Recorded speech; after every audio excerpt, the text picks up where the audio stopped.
আমার নাম অমিতাভ পাল। আমি বাঁকুড়া জেলা থেকে এসেছি, পশ্চিমবাংলা থেকে এসেছি। এখানে নীতা আম্বানি কালচারাল সেন্টারে বালুচরী শাড়ি নিয়ে এসেছি।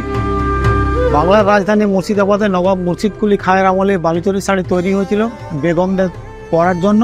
এখন বিষ্ণুপুরে এই শাড়ি শিফট হয়ে গেছে।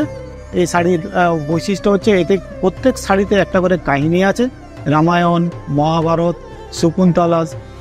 আমি 36 বছর হলো এই শাড়িতে কাজ করছি। নীতা মুকেশ আম্বানি কালচারাল সেন্টারে এসেছি। ওনার যেই আদর্শ হস্তশিল্পীদেরকে গাঁয়ের থেকে তুলে নিয়ে আসা, যে সমস্ত হস্তশিল্প মৃতপ্রায় হয়ে আসছে সেই সমস্ত হস্তশিল্পের নতুন করে প্রাণের স্পন্দন জাগানো, যার জন্য नीता मुकेश अम्बानी जी के हमारे तरफ से धन्यवाद। और आप आइए और मेरा बालूचोरी पेवेलियन की मुलाकात कीजिए।